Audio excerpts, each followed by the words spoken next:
Effectivement, après la table ronde précédente qui portait sur les transitions, on va essayer de se pencher un peu sur les moyens et les leviers d'action pour mettre en place cette transition et cette décarbonation. La technologie en étant évidemment un, avec l'accélération technologique que l'on connaît actuellement. Je vous propose de plonger directement dans le sujet puisque le temps vous nous est compté, vous l'avez compris. Et puis surtout, je pense que mes invités poseront le cadre beaucoup mieux que moi. Et Fabien Laloff, je vous propose justement de commencer et de nous expliquer un peu en quoi les technologies et l'innovation peuvent servir cette transition écologique et cette décarbonation tant souhaitée. Merci. Juste un petit mot sur ABB. Donc ABB, c'est un des leaders du monde de l'électrification et de l'automation. On est 107 000 personnes dans le monde, un petit peu moins de 30 milliards de chiffre d'affaires, et on est 1200 personnes en France. Une usine qui fait des contacteurs et qui exporte à 80%, et puis 8 centres d'expertise qui sont reconnus à l'intérieur du groupe. La technologie, je dirais, il y a plusieurs choses pour servir la transition énergétique. Le premier, c'est que tous les nouveaux équipements qu'on sort aujourd'hui sont plus performants, ont un impact environnemental plus faible que la génération d'avant, avec une performance accrue.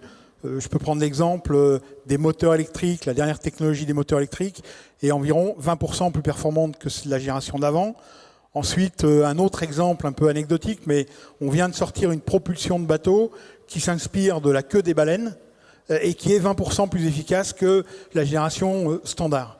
Donc on voit à partir de là toutes les possibilités. Le deuxième volet dont on ne parle pas souvent, c'est comment avec l'innovation on va pouvoir rendre cette transition plus acceptable.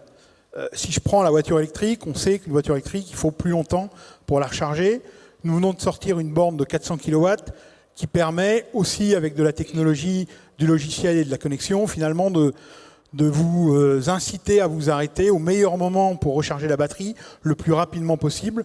Et le temps d'un café et d'une petite pause biologique, vous pouvez repartir pour 2h30 de transport. Et puis, le troisième volet, c'est vraiment la rupture technologique avec l'IA, où quand on considère l'ensemble des données qui sont à notre disposition, qui sont l'histoire des entreprises, tout ce qu'on a pu apprendre sur les 80 ans de mise en œuvre de nos produits, on voit une source quasiment inépuisable d'optimisation, que ce soit sur le plan de l'efficacité énergétique ou également sur le plan du besoin en ressources ou de l'optimisation en ressources. On va essayer effectivement d'avoir une approche assez concrète comme vous venez de le faire. Delphine Gay, vous représentez Yara. Là, on plonge dans le secteur des engrais qui, sans vouloir vous pointer du doigt, est assez polluant. Qu'est-ce que vous avez utilisé, qu'est-ce que vous utilisez comme innovation pour essayer de prendre en main et de tacler, le mot est plutôt inspiré de l'anglais, mais ce problème de décarbonation? Et est-ce que vous utilisez plus particulièrement l'hydrogène ou quelle forme d'hydrogène? Alors, bonjour à tous, merci beaucoup pour cette entrée directe dans le sujet des engrais. En effet, Yara est une entreprise norvégienne qui est aujourd'hui leader mondial dans la production à la fois d'engrais minéraux azotés, mais également de solutions industrielles pour réduire les pollutions de nombreuses industries, de la chimie notamment. Et pour rester sur le sujet de la transition énergétique et écologique, en effet, pour vous donner un repère, je ne vais pas faire un cours de chimie, mais pour produire ces engrais et ces solutions environnementales, on produit de l'ammoniac, d'où on se fait souvent également appeler comme des producteurs d'hydrogène. L'ammoniac, c'est un vecteur, c'est NH3. On va associer de l'azote de l'air à de l'hydrogène. Mais en effet, aujourd'hui, cet hydrogène provient du méthane. Et lorsque vous récupérez l'hydrogène du méthane, vous dégagez du CO2. Donc concrètement, oui, nous sommes une industrie gazo-intensive. Une tonne d'ammoniac produite aujourd'hui à travers le monde, c'est 2 tonnes de CO2 dégagées. Donc les innovations pour nous dans cet objectif de décarboner nos sites de production, je vais faire un focus sur les sites, est un enjeu primordial pour soutenir notamment la décarbonation à la fois des productions agricoles et de notre alimentation, car en effet les engrais à eux seuls représentent une bonne partie des productions, en tout cas des émissions de CO2 de l'agriculture. Et donc aujourd'hui, nous, chez Yara, nous additionnons pour accélérer cette transition à la fois énergétique, vous l'avez compris, ne plus être dépendant du gaz. Le gaz, c'est 90% du coût de production de nos solutions. Et donc nous avons, pour accélérer cette transition écologique et énergétique, nous additionnons aujourd'hui des technologies. Alors pour vous en citer quelques-unes, les plus importantes, on pense à l'hydrogène vert, produit à partir d'électrolyseurs qui vont casser la molécule d'eau en utilisant des énergies renouvelables. Donc vous cassez votre molécule H2O, vous n'avez plus de carbone et de l'oxygène, et donc une tonne d'ammoniac produit, vous passez à 850 kg de CO2. Donc il y a cette technologie que nous développons dans différents pays. En Norvège, par exemple, nous avons ouvert et inauguré au mois de juillet le plus grand site de production d'hydrogène vert à partir d'énergie hydroélectrique. Mais nous avons également un projet sur notre site du Havre. Une autre technologie importante et qui va nous permettre d'accélérer ce pont vers cet hydrogène vert. On parle d'hydrogène bleu, excusez-moi, dans les termes, mais c'est la technologie CCS, la capture et le stockage du CO2, qui également nous permet de réduire considérablement ces émissions qui sont dégagées. Parce que la chance que nous avons, contrairement à d'autres industries, c'est que notre CO2 issu de process de la chimie est pur, ce qui fait que nous pouvons rapidement le capter, le liquéfier, ce qui nous permet de très rapidement faire des modifications d'infrastructures sur nos sites pour que ce soit rapidement applicable, de manière à laisser le temps aux électrolyseurs, au montage de projets de venir. Là, je vous ai donné 2 exemples, mais on en a plein d'autres. Je pourrais peut-être les développer dans une autre question. J'imagine effectivement qu'il y en a d'autres. Ce que je comprends aussi un peu en filigrane, c'est que derrière toutes ces innovations, il y a l'importance d'embarquer des chaînes de valeur et qu'il y a aussi besoin d'acteurs extérieurs, même si vos groupes sont évidemment de taille assez conséquente. Et ce qui m'amène à me tourner vers vous, Éléonore Blondeau, puisque vous avez cofondé le collectif Startup Industriel France. Donc là, on change un peu d'échelle et néanmoins, vous êtes aussi les startups industrielles des acteurs indispensables. Qu'est-ce que vous pouvez apporter et quel type d'innovation viennent promouvoir et apporter ces startups industrielles dans la transition? Oui, bonjour à tous. Merci. Non, c'est bon? Oui.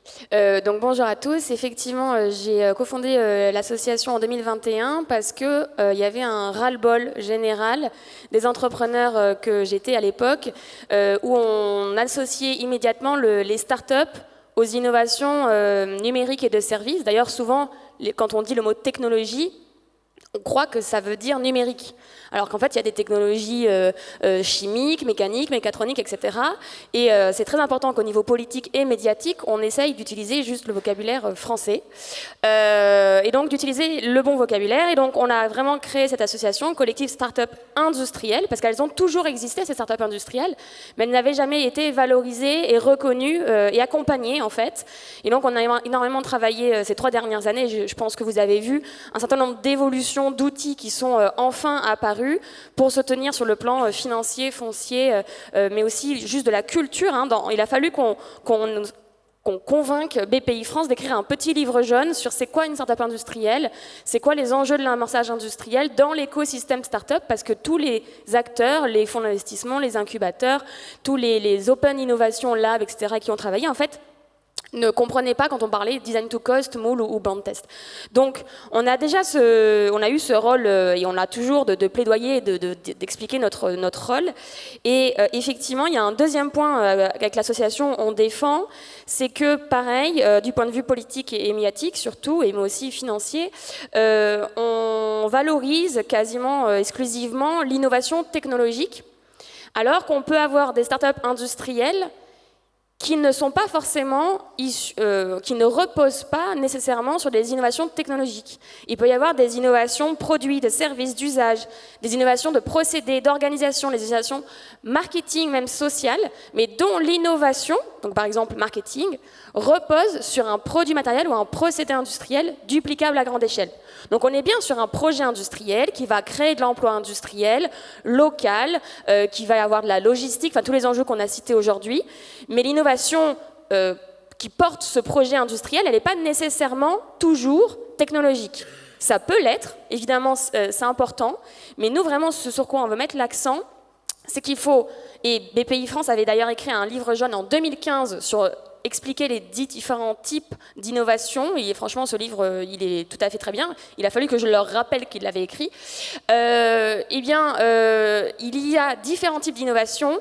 Et c'est pas parce que ce n'est pas une innovation technologique qu'elle n'apporte pas de la souveraineté, de la chaîne de valeur sécurisée, de l'emploi local, de la décarbonation et de l'économie circulaire. Donc ça, c'est vraiment un point qu'on a très à cœur, comme vous pouvez le sentir. Et donc pour cela, on développe donc plusieurs outils en collaboration avec des grands groupes, des PME, des ETI, implantés en France, donc soit français, soit étrangers, avec par exemple des Learning Expeditions où on va visiter des sites industriels pour expliquer aux jeunes start-upers, mais aussi à l'écosystème qui les accompagne, c'est quoi un site industriel. On a aussi... Je vais trop vite. Non, on pourra parler effectivement des interactions entre start-up et grands groupes, mais je voulais juste rebondir parce que vous avez ouvert un peu une voie vers tous les enjeux de politique et de stratégie d'un État, et je voudrais m'attarder là-dessus 2 secondes parce qu'effectivement c'est important, le rôle de l'État dans ces transitions. Et là ma question elle va être pour vous, Hugues Bellet. La politique française du gouvernement en place, peut-être bientôt plus en place, on ne sait pas, comment est-ce qu'elle est vue de l'extérieur, notamment par vos maisons mères? Bonjour à tous, vous m'entendez ? Allô ? Oui, pardon. Donc Hugues Bellet, je représente la société Givernova, qui n'est pas une jeune start-up industrielle, mais qui est quand même une jeune entreprise. Donc je m'attarde 2 secondes pour expliquer la naissance de Givernova, qui a été créée cette année, et qui est la séparation de toutes les activités énergie du groupe GE. GE étant recentré sur les activités aérospace. Donc Givernova aujourd'hui, c'est 35 milliards de chiffre d'affaires, 75 000 salariés, et à peu près 10% des effectifs en France sur 15 sites industriels. Alors l'innovation, c'est nécessaire, surtout pour une entreprise comme la nôtre qui est au cœur de la transition énergétique. Nous, notre mission, c'est tout simplement d'accompagner la décarbonation et l'électrification. Alors pour ce faire, l'innovation sans accompagnement de politique publique, c'est très compliqué. Donc on se bat pour maintenir ces dispositifs. Je ne vais pas revenir sur ce qui a été dit précédemment, mais j'imagine que sur les tables rondes précédentes, on a mis l'accent sur le fait qu'il fallait continuer ce qui a été fait sur la politique de l'offre, sur la baisse des impôts de production, sur la baisse des charges, sur la baisse de l'IS, mais surtout maintenir les dispositifs d'innovation. Aujourd'hui, le dispositif que vous utilisez tous, je pense, c'est le CIR, c'est à peu près 8 milliards en flux annuel. Ça représente quelques dizaines de millions pour une entreprise comme la nôtre, mais on est à peu près à plus de 90% exportateurs, sur quelques milliards d'exportations, donc vous voyez l'effet de levier. Donc c'est très important de pouvoir maintenir des dispositifs, et c'est quand même assez pénible de devoir expliquer à nos maisons mères qu'un dispositif qui a été quand même constamment répliqué ces dernières années puisse être mis en péril pour des problématiques d'équation budgétaire. Donc ça c'est le premier point. Maintenant sur les innovations. Forcément, la transition énergétique, elle amène un certain nombre d'innovations. Il est évident qu'à un moment donné, il va falloir développer l'éolien en mer, il va falloir faire flotter ces éoliennes, il va falloir développer des capacités de stockage de grande puissance, capturer le CO2, développer nos réseaux, parce que dans la transition énergétique, ce qu'on oublie souvent, c'est qu'au-delà de mettre des nouvelles capacités de production électrique, pour se désensibiliser des fossiles, il faut développer les réseaux. Et donc, ça nécessite énormément d'investissements, et il faut qu'il puisse être accompagné. Donc est-ce que le gouvernement en place est en mesure de le faire? Vous l'avez dit, je ne vais pas rafraîchir mon téléphone pour savoir si oui ou non il est censuré aujourd'hui, demain ou après-demain, mais c'est très difficile de porter un message clair dans ce contexte. Et effectivement, les maisons mères se posent des questions, sachant que quand vous avez un projet de R&D, et vous le savez, il n'y a jamais qu'une option de localisation de ces projets de R&D. On envisage plusieurs localisations, donc il faut pouvoir conforter nos maisons mères sur le fait que le choix de la France est le bon. Alors justement, quand vient le moment d'arbitrer, de choisir où mettre sa R&D, est-ce que la France a des atouts, Fabien Laleuf? Est-ce que les startups, par exemple, dont parlait Éléonore tout à l'heure, rentrent en ligne de compte et sont un atout? Oui, tout à fait. Quand on s'est posé la question en France de voir comment on pouvait inciter notre groupe à investir plus en France, on s'est vite rendu compte que le groupe n'était pas prêt à faire un investissement massif et ne considérait pas la France comme une puissance industrielle en tant que telle, si on compare à l'Allemagne, par exemple. Et on a vraiment retravaillé autour de ce sujet des startups. Et on a beaucoup fait la promotion de la France comme Startup Nation. On a beaucoup utilisé l'outil Station F, qui est un outil qui n'existe pas ailleurs. En tout cas, c'est ce que nous disent les gens qui viennent. Et on a petit à petit, finalement, obtenu le fait que, par exemple, la promotion des top talents d'ABB passe une semaine à Paris, 2 jours à Station F, ils vont au CEA, ils vont visiter des centres de recherche à Saclay. Et finalement, l'image de la France a pas mal changé à travers cette approche de start-up. Et aujourd'hui, on a dans notre pipeline de M&A des start-up françaises, mais aussi des choses un peu plus grosses, qui fait que finalement la perception a quand même changé en quelques années. Et je pense que c'est vraiment un levier extrêmement intéressant pour pousser l'attractivité de la France. Vous le ressentez, ça, ce changement, Éléonore? Vous trouvez qu'il y a suffisamment de coopération, de synergie entre les startups industrielles et ces grands groupes? Oui, parce que monsieur parle surtout des startups numériques. Et voilà, moi, je parle surtout des startups industrielles. Alors, en fait, il n'y en a pas assez. Et surtout, en fait, c'est vraiment un grand regret, surtout pour vous, au final, ainsi que pour les startups. Mais en fait, tout le monde est perdant qu'il n'y en ait pas. Et tout le monde serait gagnant qu'il y en ait.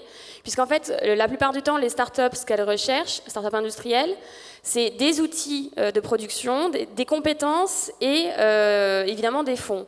Vous, grands groupes français ou étrangers, peu importe, vous avez un besoin de transformation digitale, environnementale et organisationnelle. Ben, finalement, le mariage des deux, les coopérations qui peuvent exister entre les deux, permettent d'atteindre ces deux objectifs. Et pour ça, on propose et on insiste sur un certain nombre d'outils qui, pour certains, ont été intégrés grâce au travail de ces 3 dernières années. D'autres sont encore en cours de discussion. Donc on a par exemple créé un contrat cadre type pour faciliter les collaborations entre les startups industrielles et leurs grands groupes qui peuvent en fait devenir sous-traitants de ces startups industrielles qui, voilà, on le vend en poupe, ça y est, on en parle, il y a les médias, il y a des financements, certains qui se débloquent, pas tous.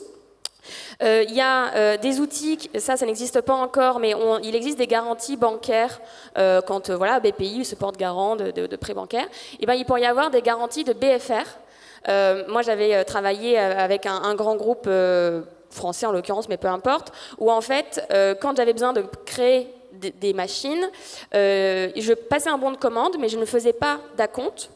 Il passait les commandes, il assemblait les machines, j'installais le produit chez mes clients, et à ce moment-là, moi, je récupérais mes 3, 4, 50 contrats de leasing en une seule fois, ce qui me permettait de pouvoir payer mon partenaire grand groupe. Donc en fait, il prenait sur lui le BFR. Pour moi, c'était énorme parce que je n'avais pas la capacité à lever les fonds correspondant au BFR. Mais évidemment, ça implique un risque pour cette entreprise, qui était un groupe français. Et donc, l'idée, qui est une idée qui est portée par Alain Vernat, directeur du site de Toshiba en Normandie, ce serait de créer une garantie, potentiellement portée par BPI France ou d'autres. D'ailleurs, ça se fait dans l'agriculture, avec France Agrimaire, d'une garantie de 50%, de ce BFR, donc 50% de risque pour le grand groupe, 50% porté par BPI France par exemple. Un dernier souhait qu'on aimerait, c'est qu'aujourd'hui il est reconnu qu'il y a 18 filières industrielles en France, et en fait il y a quand même pas mal d'outils de financement en fonds propres, parce que c'est ça le nerf de la guerre du problème, c'est que vous avez, quand vous êtes une start-up industrielle, 3 grandes phases de développement, R&D prototypage, pré-industrialisation, grande série. Cette deuxième phase, on ne la trouve pas quand on est dans le digital, on passe directement de je code à je scale. Nous, là, il y a cette phase de pré-industrialisation. Et aujourd'hui, vous avez des fonds qui financent la R&D, parce qu'en France, on adore financer les cerveaux. On a des fonds qui financent le scale-up, l'usine, mais en fait, il n'y a personne qui finance l'étape 2. Donc ça ne sert à rien d'avoir des fonds en phase 3 s'il n'y a personne qui finance la phase 2. Et avec le travail qu'on a fait conjointement avec le SGPI, BPI, les CAB, etc., ces 3 dernières années, il y a eu des acteurs publics, BPI France, la région Île-de-France, la métropole de Lyon, Saint-Étienne, entre autres, qui ont créé des outils en fonds propres à capital patient pour financer cette phase de pré-industrialisation. Sauf qu'ils ne peuvent pas être lead ou rarement sur des tours de financement, ils ont besoin de partenaires privés. Et honnêtement, ils me disent, mais écoutez, Léonore, arrête de nous harceler, parce que là, nous, on a fait ce qu'on pouvait, mais contractuellement, on ne peut pas. Il nous faut des partenaires privés. Aujourd'hui, ces fonds propres privés, ils ne sont pas là. Aujourd'hui, en France, il y a une dizaine de fonds d'investissement adaptés à la pré-industrialisation. Une dizaine. sur les centaines de fonds qui existent. Donc, on aurait besoin pour chaque filière industrielle, il y en a 18 selon le CNI, il y ait des fonds de filière qui soient créés, à raison par exemple de 100 millions d'euros par filière, dont 20% seraient dédiés au financement de la préindustrialisation des startups industrielles, le reste pouvant aller soit au scale-up, soit à la transformation des PME, ETI françaises. Ça aurait sauvé la vôtre de start-up industrielle si ça avait existé? Ça aurait complètement sauvé ma boîte. Effectivement, en fait, donc moi j'ai créé une société pendant 5 ans et j'avais un carnet de commandes. En fait, moi j'étais harcelée par mes clients et je leur disais en fait je ne peux pas délivrer. J'avais un partenariat industriel qui était fiable et comme vous l'avez entendu, qui était prêt à prendre le risque avec nous parce qu'il croyait réellement au projet. Par contre, quand on a voulu aller lever des fonds, tous les fonds au début nous ont ouvert la porte, tous les fonds même d'impact, parce qu'on était dans l'impact, mais en fait ils financent les Yuka. Ils nous disaient, Léonore, ton projet, c'est de l'industrie, on t'adore, le projet est génial, mais nous, l'industrie, on ne sait pas faire. Vous voyez, parce que dans toutes les équipes de financement, ils ont pris des gens qui connaissaient le digital, donc tout le monde sait parler Java, Python, e-commerce, SaaS.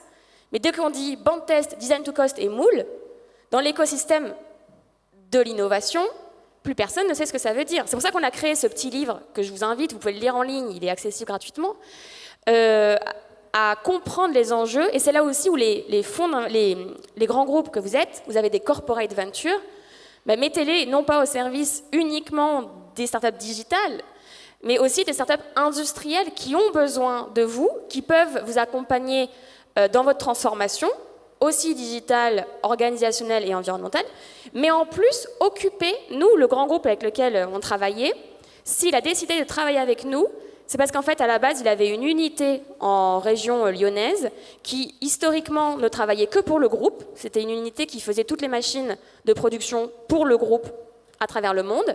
Et à un moment donné, ils n'ont pas eu assez en interne pour nourrir et continuer de faire vivre ce site. Donc ils se sont dit quoi? Est-ce qu'on ferme le site, alors qu'on a une ingénierie de dingue, des outillages de dingue, etc. Ou est-ce qu'on met cette compétence au service des jeunes entrepreneurs industriels, et finalement, ça a permis de maintenir ce site ouvert et donc de pouvoir continuer ponctuellement à l'utiliser en interne, mais en même temps d'accompagner l'industrialisation de petites startups. Bon, donc on voit un financement en air de la guerre pour accélérer sur la transition, sur l'innovation. Il y en a un autre peut-être de frein à lever. Alors vous avez si bien décrypté la politique tout à l'heure que je vais revenir vous voir, Hugues, pour parler de la réglementation européenne. Est-ce que ça, c'est un frein majeur ou plutôt un soutien ? Vous l'aurez compris, j'ai le bon rôle aujourd'hui. Alors sur la politique européenne, deux sujets, le pragmatisme et la clarté. Et je vais prendre des cas concrets. Oui, l'ambition, elle est bonne au niveau européen pour accélérer sur les sujets environnementaux. Nos entreprises s'en sont emparées, on a tous des objectifs au niveau de nos corporates pour décarboner et avoir moins d'impact sur l'environnement. Maintenant, quand je parle de pragmatisme, je vais vous donner un cas dans l'entreprise et je suis certain que vous en avez plein dans les vôtres. Si je reprends le sujet des réseaux électriques, à grande échelle, vous avez des transformateurs, vous avez des disjoncteurs, un peu plus gros que ceux que vous avez chez vous. Et ces disjoncteurs, jusqu'à maintenant, pour faire l'isolation et éviter, faire la coupure des arcs électriques, on avait un gaz qui s'appelle le SF6 qui est très néfaste pour l'environnement. Donc il est normal que la Commission se prenne à bras-le-corps le sujet et bannisse l'utilisation de ce type de gaz. Et donc nous, au sein de GE Vernova, ça fait quelques années qu'on développe une nouvelle solution pour avoir la même isolation, mais avec un gaz qui a un pouvoir de réchauffement global beaucoup plus faible, parce que du SF6, quand vous le laissez à l'air libre, c'est 26 000 fois, c'est un pouvoir de réchauffement 26 000 fois supérieur à la molécule de CO2. Donc ça, on est financé par l'Europe pour développer cette nouvelle gamme de produits, et comme nos réseaux ont été installés il y a quand même quelques décennies, il est temps de les remplacer. Donc financement européen pour développer ces solutions, on arrive, on explique, on a fait 99% du chemin, c'est-à-dire qu'on a réussi à réduire le pouvoir de réchauffement global de 99%. Et là, si je prends quelques raccourcis pour vous expliquer l'histoire, on se retrouve avec la Commission européenne qui nous dit « c'est bien, mais nous, on veut 100%. » Et là, on dit « oui, mais notre solution, c'est 99%, c'est déjà beaucoup. » Et alors, qu'est-ce qu'on fait? On continue les développements. Bon, ça, c'est côté entreprise, mais surtout côté client. Qu'est-ce qu'ils font, les clients? Parce qu'ils doivent remplacer. On dit, mais oui, si je remplace, moi, je pars pour 3 décennies, à peu près. Vous allez me dire que dans 5 ans, cette solution, il faut la bannir. Je ne vais pas racheter un nouvel équipement. Parce que là, on parle de milliards d'investissements. Hein. Vous le savez, hein, donc nos clients, c'est RTE, Enedis, c'est 100 milliards de plans d'investissement jusqu'à 2040.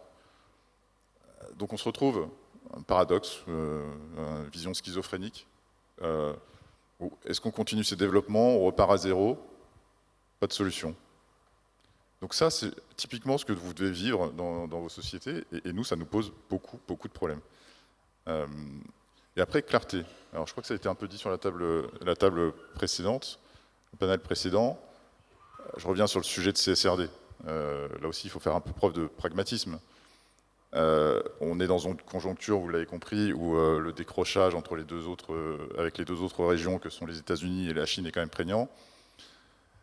Est-ce que mettre ces contraintes-là sur les entreprises, parce que quand on parle CSRD, c'est du reporting dans les entreprises pour savoir quel impact on a sur l'environnement, hein, si je résume brièvement, ce sont des équipes à mettre en place, des coûts supplémentaires, tout un système à mettre en place. Et à côté de ça, enfin, ce qui est notre vraie activité, hein, mettre des éoliennes en mer par exemple, que ça plaise ou non, ça on a un problème. On a un problème parce qu'en Chine, ils développent des dizaines de gigawatts qu'ils implantent un peu partout, ils montent en gamme, ils innovent beaucoup, et puis nous, la réalité, hein, parce que vous ne la connaissez pas tous, c'est que les 5 prochaines années, dans nos usines françaises, hein, nous et d'autres, on a un plan de charge qui est en baisse.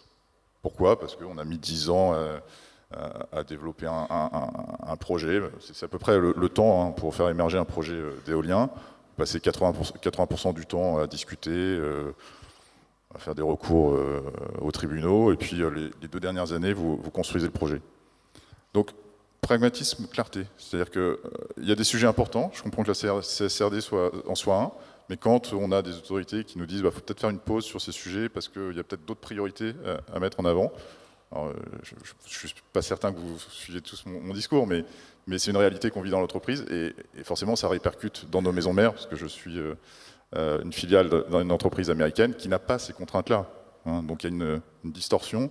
Et donc si on veut éviter un décrochage trop important, il faut quand même que cette question soit posée. On reparlera concurrence.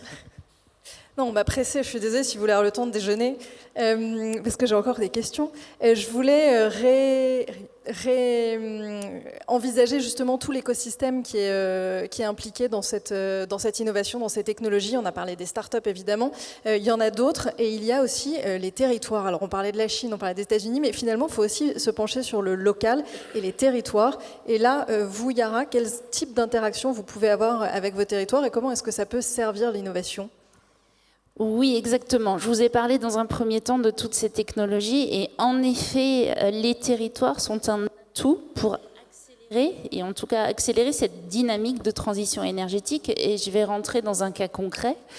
J'ai pris l'exemple de notre site Yara, situé à Gonfreville, le port du Havre, où nous avons bien sûr notre feuille de route décarbonation, feuille de route qui intègre l'ensemble de ces technologies. Et nous avons d'ailleurs inauguré vendredi dernier une nouvelle centrale biomasse Biosynergie avec un petit partenaire Suez qui à la fois permet de fournir Yara en vapeur très haute pression. Nous fournissons à cette centrale de biomasse de l'eau déminéralisée, et Biosynergie fournit également de la chaleur pour la collectivité du Havre. Donc quand on parle d'accélérer les transitions énergétiques, voilà, ça passe surtout aussi par cette association des synergies entre industriels et également cette synergie avec les collectivités. Je peux vous parler aussi du projet d'électrolyseur où là nous avons un autre partenaire, Life, qui va nous fournir une partie de notre hydrogène en hydrogène bas carbone vert, mais également d'autres industriels du site et également la mobilité du Havre. Et donc tout ça pour dire que cette synergie entre les acteurs industriels, les acteurs locaux, les collectivités, nous a permis à nous, Yara, pour notre site du Havre, d'avoir une feuille de route décarbonation validée par l'État. Nous sommes fiers d'avoir signé en 2023 un contrat de transition écologique qui valide ces étapes et qui nous a également permis d'accélérer, c'était la demande du président de la République, d'accélérer la décarbonation de notre site. Mais cela est possible, est rendu possible. Alors là, moi, je parle que des atouts. Il y a aussi quelques freins, hein, mais là, je présente cet atout, cette dynamique, en tout cas, de la région Normandie. Je crois que le président de la région, Hervé Morin, devait venir. Voilà, vraiment, il y a une dynamique collective qui a fait que tout ça est possible, qu'on a pu accélérer les démarches, parce que oui, en effet, hein, notre partenariat et Biosynergie est sorti de terre. Les premières discussions ont débuté il y a plus de 15 ans. En effet, des fois, mais les dernières phases ont pu être accélérées, et c'est vraiment cette dynamique qui est indispensable pour accélérer cette transition énergétique et de décarbonation. Et c'est vraiment une approche française et un atout qu'il faut reproduire, multiplier. Et c'est vrai que là, j'ai parlé de partenaires industriels comment dire, qui ne sont pas des start-up, mais nous avons également d'autres projets avec des start-up, et c'est ces synergies collectives qui nous permettent aussi de rester compétitifs sur nos projets. Parce que je peux passer aussi du côté frein, peut-être si on a le temps, avant la fin de la table ronde. Oui, parce qu'on pourra effectivement, on va parler des freins ou peut-être des freins à lever, effectivement. Une question peut-être pour rebondir, là on a vu ce qui se passait au niveau local, il y a effectivement toutes des chaînes de valeur qui sont en train de se mettre en place, beaucoup de choses qui se passent dans le nord de la France, vous l'avez dit. À l'inverse, est-ce qu'il y a aussi des innovations qui nous arrivent des entreprises et des pays étrangers, puisque vous représentez des acteurs étrangers et dont on bénéficie aujourd'hui en France ou dont on aurait intérêt peut-être à plus profiter? Pour vous cette question, tout à fait. Donc oui, notre rôle en tant qu'entreprise étrangère, c'est vraiment de mettre à disposition des entreprises françaises des briques technologiques qui vont être utilisées par ces entreprises françaises et qui vont pouvoir développer leur valeur ajoutée au-dessus de ces briques. Nous, on part du principe que ça ne sert à rien de réinventer des choses qui existent. On a parlé beaucoup d'Europe. Donc ce qui existe en Europe doit être utilisé finalement en Europe. Ça ouvre aussi le débat de la surtransposition qui arrive quelquefois en France, qui fait qu'un produit qui a été développé en Allemagne, il ne répond pas aux normes en France. On se protège, mais on se coupe aussi beaucoup de possibilités d'amener de la compétitivité et de la performance aux entreprises. Donc c'est un peu le message que nous, on veut faire passer. Et si je peux me permettre de rebondir, mais ce serait chouette aussi qu'à l'inverse, en fait, donc moi je peux vous citer plein de startups qui travaillent avec des entreprises étrangères en France, mais après elles n'ont pas forcément l'opportunité d'aller travailler toujours avec cette même entreprise dans d'autres pays. Et donc, est-ce que voilà, vous ne pourriez pas travailler avec vos labs Open Innovation, etc. En fait, l'entreprise Daher, par exemple, un équipementier aéronautique, ils ont créé un Open Lab en interne où en fait, il y a une équipe salariée du grand groupe qui devient l'ambassadeur interne à travers toutes les filiales dans le monde du groupe pour aller après aider cette innovation qui a été validée comme importante et utile au groupe, aller l'aider à aller ensuite s'implanter dans les autres pays dans lesquels l'entreprise est présente. Ça, c'est vraiment, ce serait super parce qu'il y a beaucoup de startups industrielles qui se retrouvent à devoir faire des levées de fonds énormes pour en fait derrière faire cet effort commercial, alors que si finalement son partenaire commercial devenait son ambassadeur en interne, elle gagnerait énormément de temps à pas se crever à lever des fonds qui sont de plus en plus rares, surtout en fonds propres et privés sur la préindustrialisation, mais plutôt à vraiment travailler le commerce, parce que c'est quand même ça, l'argent à la fin qui compte, c'est celui du client. Donc plutôt travailler la relation commerciale avec son client pour voir comment après, sur les autres unités du groupe à travers le monde, elle pourrait se développer. En fait, les levées de fonds, ça devrait être ça, c'est aller lever les fonds de ses clients du point de vue commercial et pas du point de vue du financement. Alors, il y a un dernier point que j'aurais bien aimé aborder qui est celui de la concurrence justement internationale et des moyens qu'on peut avoir pour protéger nos acteurs ou les favoriser. Est-ce que le mécanisme d'ajustement carbone aux frontières qui est prévu, ça c'est plutôt un mécanisme qui va servir de protection ou quelque chose qui vous inquiète ? On en parlait juste avant la préparation de la table ronde. Elle n'est pas innocente cette question. Et donc tu pourras compléter. Effectivement, ce mécanisme, il va protéger certaines industries, et c'est vital pour elles, hein, l'aluminium, les engrais, l'acier, pour rééquilibrer le niveau de compétitivité. Mais c'est une première étape. Et la deuxième étape, qui doit englober tout le reste, il faut qu'elle vienne rapidement. Parce que, je prends un exemple pour l'entreprise, nous, si on importe de l'acier, forcément, le coût de l'acier va être rehaussé dans la fabrication de nos produits. Et quand moi, je vais vendre à l'export mon produit, je vais me retrouver à avoir un gap de compétitivité plus important avec des productions d'Asie, par exemple. Donc c'est important que ce mécanisme fasse ses preuves très rapidement sur les secteurs qui ont été identifiés et que ça se propage sur toute la chaîne, parce que voilà, il y a des externalités négatives qui ont été identifiées, mais le risque, c'est que on n'assemble plus forcément les produits directement en important de la matière première, mais qu'on fasse ces premières phases d'assemblage à l'extérieur de l'Europe, on importe des produits finis qui ne sont pas, eux, soumis au mécanisme actuel, pour éviter justement d'avoir cet impact coût sur nos produits finaux. Donc c'est un bel atout pour l'Europe pour se protéger, et il faut se protéger, parce que la réalité, c'est qu'aujourd'hui, je parlais de décrochage avec les deux autres régions, c'est une réalité, tout le monde le sait.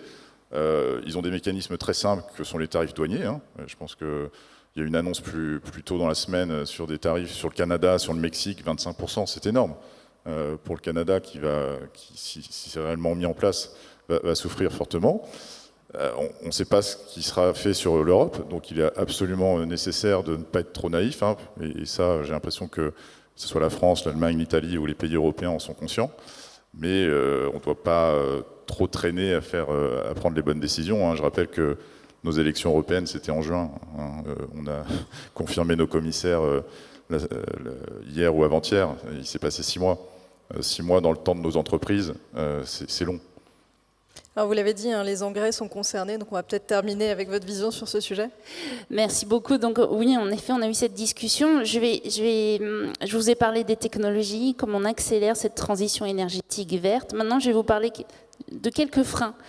Allez, 3 chiffres. Aujourd'hui, en France et en Europe, lorsque vous produisez de l'ammoniac classique, on va dire gris, à partir de gaz, à la louche, on est à $400 la tonne. La même technologie utilisée aux États-Unis, aujourd'hui, même process, ammoniac gris, vous êtes à 200 la tonne. Ah, ça coupe. Voilà, à $200 la tonne. Et aujourd'hui, aux États-Unis, si vous produisez de l'ammoniac bas carbone, de l'ammoniac bleu, avec la technologie CCS, on est à $90 la tonne. Donc le bas carbone est aujourd'hui moins cher aux États-Unis. Et donc en France, pour vous donner un chiffre, pour un agriculteur, soyons concrets, aujourd'hui un agriculteur qui achète nos premiers engrais bas carbone que nous commercialisons en Europe et produits en Norvège notamment, vous multipliez par 2 son poste de fertilisation.